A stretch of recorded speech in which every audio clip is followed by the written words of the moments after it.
Heroes and விஜிலண்டிஸ் நான் தான் அவங்க அது ஆக்சுவலி இப்போ நான் ஜஸ்ட் டூம்ஸ்டே படம் இன்னும் ஒரு 7-8 மாதத்தில் நம்மக்கிட்ட பார்த்தீங்கன்னா வரப்போகுது. ஸோ அதுக்குள்ளே அந்த டூம்ஸ்டே படத்தில் ஏகப்பட்ட ஹீரோஸ் இருந்துகிட்டு இருக்காங்க. ஸோ லாட்ஸ் ஆஃப் கேரக்டர்ஸ் இருந்துகிட்டு இருக்கு. சேர்வில்லே பார்த்துருப்பீங்க நிறைய கேரக்டர்ஸ், அதுக்கப்புறம் கொஞ்சம் கொஞ்சமாக நிறைய கேரக்டர்ஸை டீஸ் பண்ணிக்கிட்டு தான் இருக்காங்க. ஸோ டூம்ஸ்டே படம் வரத்துக்குள்ள அந்த படத்தில் இருக்கக்கூடிய மேஜர் கேரக்டர்ஸ், நிறைய முக்கியமான கேரக்டர்ஸ் எல்லாரோட ஆரிஜின், பவர்ஸ், வீக்னஸ் இந்த மாதிரியான அவங்க யாருன்னு சொல்லப்படுற ஒரு வீடியோ தான் அந்த வீடியோ நம்ம பார்க்க போகிறோம். ஸோ யார் இந்த அப்படின்ற மாதிரி பார்த்தீங்கன்னா ஒரு சீரிஸை தனியாக ஆரம்பிக்கலாம் அப்படின்னு பிளான் பண்ணியிருக்கேன். ஸோ அந்த கேரக்டரோட பேரை போட்டு ஒவ்வொரு டைமும் யார் இந்த கேரக்டர்ன்ற மாதிரி அவங்களோட ஆரிஜின், பவர், வீக்னஸ்ன்னு சொல்லிட்டு எல்லாத்தையும் நம்ம ஒரு ஃபுல் வீடியோ போட்டு டிஸ்கஸ் பண்ணலான்னு ஒரு புது வீடியோ ஒரு செக்மெண்ட்டை பார்த்தீங்கன்னா ஆரம்பிச்சிருக்கேன். ஸோ வெறும் டூம்ஸ்டே படத்துக்குன்னு கிடையாது. ஸோ இப்போ டூம்ஸ்டே வரப்போகுது அப்படின்றதுனால அதில் நிறைய ஹீரோஸ் வராங்கன்றதுனால பார்த்தீங்கன்னா இந்த ஒரு இதை நான் போட்டிருக்கேன். இது ஃபியூச்சரில் இன்னும் கண்டினியூ ஆகும். இன்னும் கூட நிறைய கேரக்டர்ஸ்க்கு நம்ம இதை பண்ணலாம். ஸோ என்னென்ன கேரக்டர் பண்ணலாம் அப்படின்றத மறக்காம கீழே கமெண்ட்டில் சொல்லிட்டு போங்க. நோட் பண்ணி வச்சு நான் 1 by 1 லைனாக பண்ணிட்டு இருக்கேன். அண்ட் இப்போதைக்கு பார்த்தீங்கன்னா நம்ம பார்க்க போகிறது அவன் ஜஸ்ட் டூம்ஸ்டே படத்தில் வரக்கூடிய கேரக்டர்ஸ். அப்சல்யூட்லி பேர்லேயே இருக்குது டூம்ஸ்டே. டூம் இல்லாமல் எப்படி ஸோ ஆரம்பிக்கிறதே டாக்டர் டூம்னு ஆரம்பிக்கலாம் அப்படின்னா என்னோட பர்சனல் ஃபேவரட்டான ஒரு வில்லனுங்க. அண்ட் காமிக்கில் ஃபஸ்ட்டு நான் இந்த வில்லனை பார்க்கும்போது ஈவன் பார்த்தீங்கன்னா 2005 ஃபேண்டாஸ்டிக் 4 படத்துலேயே டூமை காட்டியிருப்பாங்க. அப்போயே எனக்கு டூம் மேலே ஒரு லைட்டான அஃபெக்ஷன் ஏற்பட்டுச்சு. அந்த லுக்குக்காகவே எனக்கு ரொம்ப பிடிச்சிருந்துச்சு. லேட்டர் ஆன் காமிக்ஸ் படிக்கும்போது தான் காமிக்ஸில் வந்ததில் 1% கூட நீங்கள் படத்தில் காட்டலையாடா அப்படின்ற மாதிரியான ஒரு ஃபீல் தான் எனக்கு இருந்துட்டு இருந்துச்சு. படத்துக்கும் நீங்கள் காமிக்ஸும் சம்மந்தமே படுத்தாதீங்க. படத்தில் காமிச்ச ஒழுங்காவே பார்த்தீங்கன்னா டூம் அடாப்ட் பண்ணல அப்படின்னு தான் சொன்னோம். இப்போ ரூசோ பிரதர்ஸ் பண்ண போகிறாங்க. அது என்ன மாதிரி அடாப்ட் பண்ண போகிறாங்க நம்ம டூம் அப்படின்னு என்ன மாதிரி அடாப்ட் பண்ண போகிறாங்கன்றதை நம்ம பார்த்துடலாம். அண்ட் இப்போ நம்ம விக்டர் வான் டூம் நம்ம டாக்டர் டூமை பற்றி மொத்தமாக நம்ம யார் இவர் எங்கேருந்து வந்திருக்காரு, எப்படியாப்பட்ட ஒரு பவர்ஃபுல்லான ஆள் அப்படின்றத மொத்தமாக நம்ம வீடியோவில் டிஸ்கஸ் பண்ணிடலாம். ஆப்சல்யூட்லி ஆரம்பிக்கலாமா? டாக்டர் நம்ம உருவாக்குனது பார்த்தீங்கன்னா ஸ்டான்லி அண்ட் ஜாக் கர்பி இவங்க 2 பேர் சேர்ந்து தான் நம்ம ஃபேண்டாஸ்டிக் 4க்கு ஒரு வில்லனாக தான் டாக்டர் டூமை ஃபர்ஸ்ட் ஆஃப் ஆல் இன்ட்ரடியூஸ் பண்ணுறாங்க. வில்லனாக இன்ட்ரடியூஸ் ஆனதுக்கு அப்புறம் தான் ஆர்ஜினே கொடுக்குறாங்க. அந்தளவுக்கு பார்த்தீங்கன்னா ஒரு ப்ரொஃபைலாக வில்லனாக தான் பற்றி நம்ம டாக்டர் டூம் இன்ட்ரடியூஸ் பண்ணுறாங்க. ஃபேண்டாஸ்டிக் 4க்கு ஒரு பயங்கரமான ரைவலாக வில்லனாக இன்ட்ரடியூஸ் பண்ணப்பட்டவர் தான் நம்ம டாக்டர் டூம். ஆக்சுவலி பார்த்தீங்கன்னா டாக்டர் டூம் வந்து ரொமானிக் கேம்ப்ஸில் தான் பிறந்துட்டு இருக்காரு. அவங்க அப்பா பேர் வேர்னர் வான் டூம், அம்மா பேர் சிந்தியா வான் டூம். இவங்களுக்கு பிறந்த பார்த்தீங்கன்னா நம்ம விக்டர் வான் டூம். அவங்க அப்பா ஒரு டாக்டர், அம்மா பார்த்தீங்கன்னா ஒரு விச் சாஸ்திரி தெரிஞ்சவங்க. ஸோ அவங்களுக்கு இந்த டார்க் ஆர்ட்ஸ், மந்திர சக்தி, சூனிய விஷயங்கள் இது எல்லாமே தெரிஞ்சுட்டு இருக்கோம். எந்த பார்த்தீங்கன்னா இந்த ரோமானிக் கேம்ப் அப்படின்னு சொல்லப்படுறது பேரன் அப்படின்னு சொல்லப்படுறவனுக்கு கீழே ஒரு கொடுங்கோல் ஆட்சியில் தான் இருந்துட்டு இருக்கு. இந்த ஆட்சியிலேருந்து எப்படியாவது எல்லாத்தையும் காப்பாற்றணும் அப்படின்னு சொல்லி சிந்தியா வான் டூம் என்ன பண்ணுறாங்கன்னா டார்க் ஆர்ட்ஸ் அண்ட் மேஜிக்கை கையில் எடுத்து அதன் மூலமாக இந்த மக்கள் ரிலீஸ் பண்ணும் அப்படின்னு சொல்லி அதை ட்ரை பண்ணிக்கிட்டு இருக்காங்க. பட் ஒரு கட்டத்தில் பார்த்தீங்கன்னா இதை வேர்னர் வான் டூம் எவ்வளோ சொல்கிறாரு, வேணா அதை நிறுத்திடு அப்படின்னு சொல்லி. ஆனால் அதை அவங்க கேட்காம ஒரு நாள் பார்த்தீங்கன்னா டேரெக்டாக ஹெல்லில் மெஃபிஸ்டோவே கான்டாக்ட் பண்ணுறாங்க. மெஃபிஸ்டோ வந்தால் என்ன நடக்கும் தெரியாதா, அப்சல்யூட்லி பார்த்தீங்கன்னா அந்த நாட்டை நான் ரிலீவ் பண்ணுறேன், அதுக்கு பதிலாக எனக்கு சில விஷயங்கள் வேணும் அப்படின்னு சொல்லி அங்கே இருக்கிற சோல்ஜர்ஸை கொள்றது மட்டும் இல்லாமல் அவங்களோட ஃபேமிலி பசங்கன்னு சொல்லிட்டு அவங்களோட சோலையுமே சேர்த்து எடுத்துடுறான். மெஃபிஸ்டோ ஒரு விஷயம் பண்ணானா அதுக்கு பின்னாடி 1000 அர்த்தம் கொள்ள இந்த மாதிரி ஒரு வேலையை பார்த்து விட்டு போக சிந்தியா வான் டூம் அங்கேருந்து எஸ்கேப் ஆகும்போது ஒரு சோல்ஜர் மூலமாக குத்துப்பட்டு இறந்துடுறாங்க. அந்த இடத்துக்கு வந்த வேர்னர் வான் டூம் நம்ம பையனை எப்படியா நல்லபடியாக படிக்க வச்சு ஒரு பெரிய ஆளாக்கி அவனை தப்பிக்க வச்சிருங்க, இந்த ஊரை விட்டு எங்கேயாவது போயிருங்க அப்படின்ற மாதிரி அவங்க சொல்லிட்டு இறந்துடுறாங்க. அதுக்கப்புறம் பார்த்தீங்கன்னா விக்டர் வான் டூம் அவங்க அம்மாவோட அந்த ஒரு மேஜிக்ஸ் எல்லாம் கொஞ்சம் கொஞ்சமாக கற்றுக்க ஆரம்பிக்கிறான். சின்ன வயசுலேயே பார்த்தீங்கன்னா வந்துட்டு அவன் செம புத்திசாலி தான் வளர்ந்துட்டு இருக்கான். அண்ட் அவனுக்கு ஈகோஸ் தனிமையாக கொஞ்சம் அதிகமாக வந்துட்டு இருக்கு.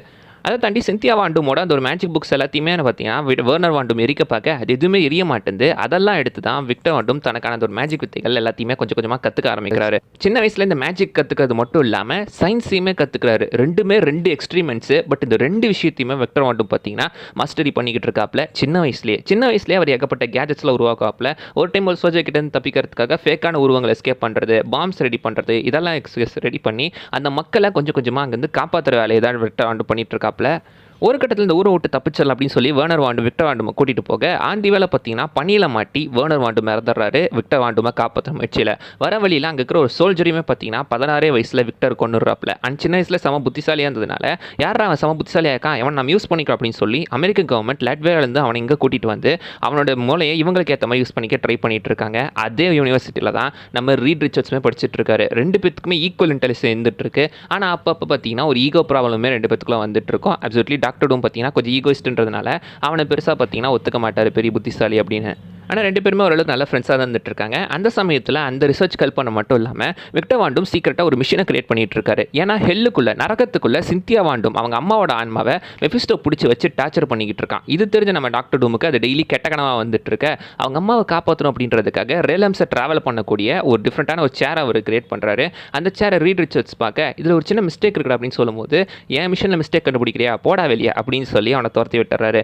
இப்போதைக்கு பார்த்தீங்கன்னா அந்த மிஷினை ஆப்ரேட் பண்ணும்போது அந்த ரேலம்க்கே போயிட்டு வந்துடுறாரு. பட் அதில் ஒரு சின்ன மிஸ்டேக் நடந்ததுனால அந்த மிஷின் வெடிச்சு அங்கேயே பார்த்தீங்கன்னா அவரோட முகமே ஒரு மாதிரி டிஸ்ஃபிகர்ட் ஆயிடுது.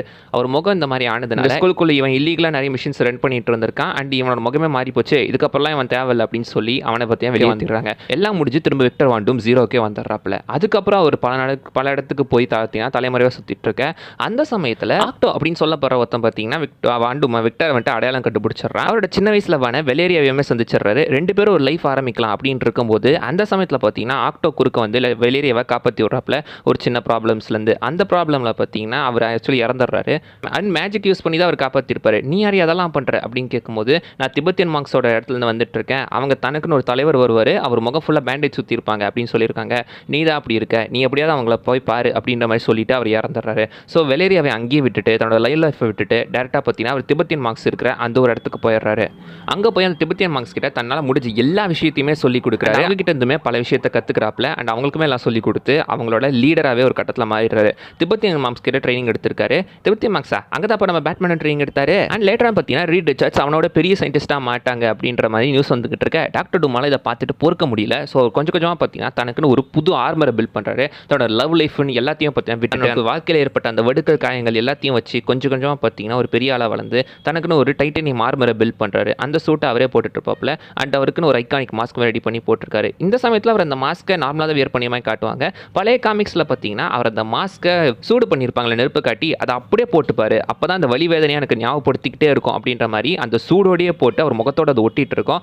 பட் இந்த இடத்துல பார்த்தீங்கன்னா அதை ஜஸ்ட் கலட்டி மாட்டுற மாதிரி தான் போட்டுருந்துருக்காப்புல. அண்ட் அவர் கொஞ்சம் கொஞ்சமாக பார்த்தீங்கன்னா லட்வீரியாவை அந்த பேரனோட கைப்பிடியிலிருந்து வெடி வச்சு அந்த அரசனை போட்டு தள்ளிட்டு அவரே லட்வீரியாவுக்கு அரசன் ஆயிடுவார். அண்ட் அந்த விடுதலானனால டூம்ஸ்டே அப்படின்னு சொல்லி கொண்டாடவும் செய்கிறாங்க. ஸோ இதனால தான் பார்த்தீங்கன்னா அவன் ஜஸ்ட் டூம்ஸ்டே படத்தோட டூம்ஸ்டேன்னு பேர் வச்சிருக்காங்க. ஸோ இங்கேயுமே அதே மாதிரி டூம்ஸ்டே அப்படின்னு சொல்லியிருக்காங்க. அண்ட் அந்த டாக்டர் அப்படின்றது பார்த்தீங்கன்னா அவர் தனக்கு தானே கொடுத்துக்கிட்ட ஒரு பட்டம் தான். இதுக்கப்புறம் டாக்டர் டூம் பார்த்தீங்கன்னா அந்த லட்வீரியாவுக்கு அரசராக மட்டும் இல்லாமல் அந்த நாட்டையே செல்வ செழிப்பாக ஆக்கிட்டு இருக்காப்புல. அண்ட் அந்த ஊரில் பார்த்தீங்கன்னா பசி பட்னி பஞ்சம்னு எதுவுமே இருக்காது. சின்ன குழந்தைங்களாம் நல்லா தூங்கணும், அவங்களுக்கு தேவையான அந்த எஜுகேஷன் சாப்பாடுன்னு சொல்லிட்டு எல்லாத்தையும் ரெடி பண்ணி கொடுக்குறாரு. க்ரைம் ரேட்டுன்றதே அங்கே கிடையாது. டாக்டர் டூம் இருக்கிற நாட்டில் குற்றங்களே நடக்காது, பாவர்ட்டின்றது இருக்காது. மக்கள்லாம் ரொம்ப பாதுகாப்பாக வந்துட்டு இருக்காங்க. அந்த மக்கள் எல்லாருமே கிட்டத்தட்ட அவர் ஒரு கடவுள் மாதிரி பார்த்து போற்றி புகழ்ந்துட்டு இருக்காங்க. சின்ன குழந்தைங்க எல்லாத்துக்குமே டாக்டர் டூமை ரொம்பவே பிடிக்கும். எல்லாருமே அவர்கிட்ட வந்து அன்பாக பேசுவாங்க, பழகுவாங்க. அந்த அளவுக்கு பார்த்தீங்கன்னா அந்த நாட்டையே ரொம்ப பத்திரமா பார்த்துக்கிட்டவர் தான் நம்ம டாக்டர் டூம். அண்ட் இந்த நாடு மட்டும் கிடையாது, இந்த மொத்த உலகத்தையுமே நான் காப்பாற்றுவேன், இதை நல்ல பாதைக்கு கொண்டு போகணும் அப்படின்றது தான் டாக்டர் டூமோட மோட்டிவேஷனாக எப்போவுமே இருந்திருக்கு. அண்ட் இவரோட பர்சன் எபிலிட்டிஸ்க்கு வந்தோன்னா கொஞ்சம் நஞ்சு கிடையாதுங்க, உண்மையே நிறைய இருந்துட்டு இருக்கு. அப்சல்யூட்லி பார்த்தீங்கன்னா master of science and master of magic 2 different எக்ஸ்ட்ரீமெண்ட்ஸில் இருக்கக்கூடிய 2 வித்தியாசமான பவர் செட்டை ஹேண்டில் பண்ணி மொத்தமாக எல்லாத்தையும் கரைச்சி குடிச்சவர்.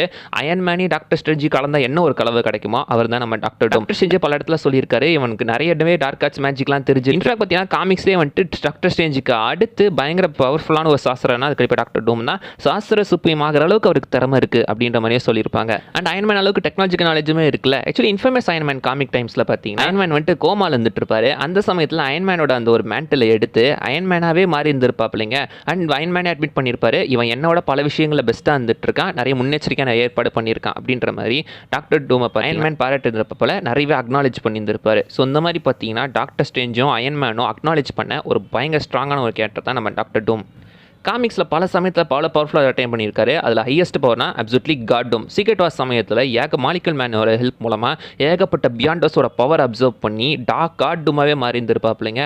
அவ்வளோ பவர் யூஸ் பண்ணி தனக்குன்னு பேட்டில் வேர்ல்டுன்ற அழிஞ்சிக்கிட்டு இருந்த அந்த மல்டிவர்ஸை திரும்ப உருவாக்கி திரும்ப பார்த்தீங்கன்னா ஒரு புது மல்டிவர்ஸையே உருவாக்கி இருப்பாப்பில். அந்த அளவுக்கு செம ஸ்ட்ராங்கான ஆள் தான். அண்ட் இதெல்லாம் தாண்டி அவரோட பவர் செட் சொல்லணும், அவரோட மேஜிக்கல் நாலேஜ்ன்றது வேற லெவலில் இருந்துகிட்டு இருக்கும். லைக் டாக்டர் ஸ்ட்ரேஞ்சுக்கே தெரியாத பல டார்க் ஆர்ட்ஸ், நிறைய டீமனாலஜி, ஏன்ஷியன்ட் சாஸ்திரி, ஏன்ஷியன்ட் ஸ்பெல்ஸ்னு எல்லாமே அவருக்கு தெரிஞ்சுக்கிட்டு இருக்கோம். அண்ட் அதை தாண்டி பார்த்தீங்கன்னா பல முறை ஹெல்லுக்கே போயிட்டு வந்திருக்காரு. நரகத்துக்கிட்ட போயிட்டு பல சமயம் பார்த்தீங்கன்னா மெஃபிஸ்டோ கிட்டே உரண்டெழுத்து வந்திருக்காரு. நிறைய டீமன்ஸ் அண்ட் காட்ஸை டிஃபீட் பண்ணியிருக்காப்ல. மெஃபிஸ்டோவே ஒரு கட்டத்தில் நீ தாண்டா கடவுள் அப்படின்ற மாதிரிலாம் நம்ம டாக்டர் டூமை மென்ஷன் பண்ணியிருந்திருப்பாரு. அண்ட் அவர் நரகத்துக்கு அடிக்கடி போனதுக்கான காரணம் அப்சல்யூட்லி அவங்களோட அம்மாவோட ஆன்மாவை விடுவிக்கணும் அப்படின்றதுக்காக தான். ஸோ நம்ம டாக்டர் டூமுக்குள்ளேயுமே ஒரு கேஜிஎஃப் மாதிரி அம்மா ஸ்டோரி ஒன்று ஓடிட்டு இருந்திருக்கு. அண்ட் அவரோட பவர் செட்டுன்னு சொல்லணும்னா அவரோட ஆர்மர். ஸோ அது இனிஷியலாக டைட்டேனியமால் உருவாக்கப்பட்டது. அதுக்குள்ளே பயங்கர நிறைய டெக்னாலஜிஸ் எல்லாமே இருந்துட்டு எல்லா சூப்பர் ஹீரோஸுமே எதுக்கக்கூடிய ஒவ்வொரு கவுண்டர் மெஷர்ஸுமே அந்த சூட்டுக்குள்ளே இருந்துகிட்டு இருக்கு. அந்த சூட்டால் பார்த்தீங்கன்னா ஈவன் பல டன் வெயிட்டை கூட தாங்க முடியும். அந்த அளவுக்கு செம ஸ்ட்ராங்கான ஒரு சூட் தான். லேட்டரான்னு பார்த்தீங்கன்னா அந்த வைப்ரேனியமாலேயே பல கட்டத்தில் காமிக்கில் கிரியேட் பண்ணியிருப்பாரு.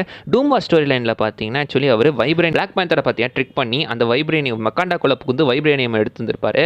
அதே இடத்துல கூட பாஸ்ட் கடவுளுமே அவர் ஜட்ஜ் பண்ணியிருந்திருப்பாங்க. அப்படி ஜட்ஜ் பண்ணும்போது இவனுக்கு நிறைய குட் இன்டென்ஷன்ஸ்லாம் இருக்குது, இந்த உலகத்தையே எதிர்காலத்தில் வந்தால் நல்லபடியாக வழிநடத்த போகிறான் அப்படின்ற மாதிரி பாஸ்ட் கடவுளே சொல்லியிருப்பாங்க. பிளாக் பேந்தருக்கு சக்தி கொடுத்த பாஸ்ட் கடவுளே டாக்டர் டூம் வந்துட்டு பவர்ஃபுல் மாதிரி அக்னாலேஜ் பண்ணியிருப்பாங்க. அண்ட் அந்த ஆர்மரால் பார்த்தீங்கன்னா அப்சல்யூட்லி நம்ம மேக்னெட்டோ இருக்கார்ல, அவரோட அந்த ஒரு மேக்னெட்டிக் ஃபீல்டை ரிவர்ஸ் போலாரிட்டி பண்ண முடியும். அந்த ஒரு எபிலிட்டியுமே இதுக்கு இருந்துட்டு இருக்கு. அண்ட் அந்த ஆர்மரால் க்ளோக் ஆக முடியும். அதுக்கு ஒரு க்ளோக்கிங் டெக்னாலஜியுமே இருந்துட்டு இருக்கு. ஈவன் அவர் வந்தாருன்னா யாரால கண்டுபிடிக்கவே கூட முடியாது. ஈவன் ஒரு கட்டத்தில் பார்த்தீங்கன்னா உல்வரினால கூட நம்ம டாக்டர் டூமை இந்த மாதிரி ட்ராக் பண்ண முடியல. அவர் க்ளோக்கிங் பொசிஷனில் இருந்தப்ப நம்ம உல்வரின் ஒரு பெஸ்ட் ட்ராக்கர், அவராலே பார்த்தீங்கன்னா டாக்டர் டூமை ட்ராக் பண்ண முடியல. காமிக்கில் பல கட்டத்தில் தேனோஸை கொண்டிருக்காரு. பெஸ்ட் எக்ஸாம்பிள்னா அப்சல்யூட்லி சீக்ரெட் வார் சமயத்தில் நம்ம தேனோஸோட முதுகெலும்பே உரி எடுத்துருப்பாப்ல. அண்ட் ஒரு கட்டத்தில் சில்வர் சோஃபரோட பவரே எடுத்துருப்பாப்லைங்க. நம்ம படத்திலே பார்த்துருப்போம். அதே மாதிரியான விஷயத்தை காமிக்கவே பண்ணியிருப்பாரு. சில்வர் சோஃபரோட பவர் எடுக்கிறது மட்டும் இல்லாமல் அவரோட அந்த காஸ்மிக் பாடியுமே ரைட் பண்ணி ஃபென்டாஸ்டிக் ஃபோருக்கு எதிராக சண்டை போகிறதுக்காக போயிருந்திருப்பாரு. ஈவன் சென்ட்ரி டிஃபீட் பண்ணியிருந்திருக்காரு, கெலாக்டஸை கூட டிஃபீட் பண்ணியிருந்திருக்காப்ல. அண்ட் இதெல்லாம் தாண்டி அவரோட பெஸ்ட் ஸ்ட்ரென்த்னு எடுத்துட்டிங்கன்னா அவரோட வில் பவர், தான் நினச்சதை செஞ்சு முடிப்பேன்ற அந்த ஒரு வில் பவர் எப்போவுமே பார்த்தீங்கன்னா டாக்டர் ரூம்குள்ளே இருந்துகிட்டே இருக்கும். செம்ம ஸ்ட்ராங்கான ஒரு வில் பவர் கொண்ட ஒரு ஆள். பர்பிள் மேனே ஒரு கட்டத்தில் சொல்லியிருந்திருப்பாப்ல காமிக்கில், இவனை மாதிரி வில் பவர் யாருக்கிட்டையுமே இல்லடா அப்படின்ற மாதிரி. அண்ட் அதெல்லாம் தாண்டி பயங்கரமான ஈகோயிஸ்ட், நான் தாண்டா கெத்து, எனக்கு மேலே எவனும் இல்லடா அப்படின்ற சொல்கிற அளவுக்கு பார்த்தீங்கன்னா காட் டூம் ஒரு செம்ம ஈகோயிஸ்டான கேரக்டர். எந்த அளவுக்கு காமிக்கில் ஒரு கட்டத்தில் டாக்டர் டூம் சொல்லியிருப்பாரு, நான் ஒரு முறை கடவுளாக மாறினேன், ஆனால் அது என் தகுதிக்கும் கீழே அப்படின்னு சொல்லியிருப்பாரு. ஸோ டூம் நான் தாண்டா பெரியவன், நான் தாண்டா கெத்து, இந்த உலகத்துக்கு நான் தாண்டா தேவை, என்னால் மட்டும்தான் அந்த உலகத்தை மாற்ற முடியும் அப்படின்ற மாதிரியான ஒரு எண்ணம் கொண்டு வந்தா டூம். அண்ட் அவரோட வீக்னஸ்ன்னு சொல்லணும்னா அப்சல்யூட்லி பார்த்தீங்கன்னா அவரோட இப்போ நம்ம என்ன சொன்னாலும் ஈகோன்ட்டு அதுவே பல கட்டத்தில் அவருக்கு எதிராக மாறிட்டு இருக்கு. பல கட்டத்தில் ரீட் ரிச்சர்ட்ஸ் பார்த்தீங்கன்னா அவரோட ஈகோவே யூஸ் பண்ணி நீ அவ்வளோ பெரிய ஆள்லாம் கிடையாதுன்ற மாதிரி சொல்லியே டாக்டர் டூமை சில கட்டத்தில் டிஃபீட் பண்ணியிருக்காரு. டாக்டர் டூமோட ஓன் டிஃபீட் காரணம் அவரோட ஓன் ஈகோ தான். ஆனால் அதெல்லாம் தாண்டி டாக்டர் டூம் செம்ம பவர்ஃபுல்லான ஒரு கேரக்டர். இப்போ டூம்ஸ்டேலையுமே நம்ம பார்க்க போகிறோம். அவரோட பவர் எந்த அளவுக்கு இருக்குது, என்னென்ன சம்பவங்கள் பண்ண போகிறாரு, இந்த யூனிவர்ஸே அவர் எப்படி மாற்றி அமைக்க போகிறாரு அப்படின்றத நம்ம டூம்ஸ்டே படத்தில் பார்த்து தெரிஞ்சுக்கலாம். அண்ட் அவள் தான் கைஸ் இந்த வீடியோவில் நான் சொல்ல வந்து அதாவது விஷயம் மிஸ் பண்ண நீங்கள் கீழே கமெண்ட் பண்ணுங்கள் பார்க்கலாம். நம்ம டாக்டர் டூமை பற்றி நீங்கள் என்ன நினைக்கிறீங்க, அதாவது விஷயம் மிஸ் பண்ணிட்டேன் நான் காமிக்ஸில் நடந்ததை அதை கீழே கமெண்ட்டில் சொல்லிட்டு போங்க பார்க்கலாம். அண்ட் அடுத்த வீடியோவில் பார்க்குற வரைக்கும் பை பாய்.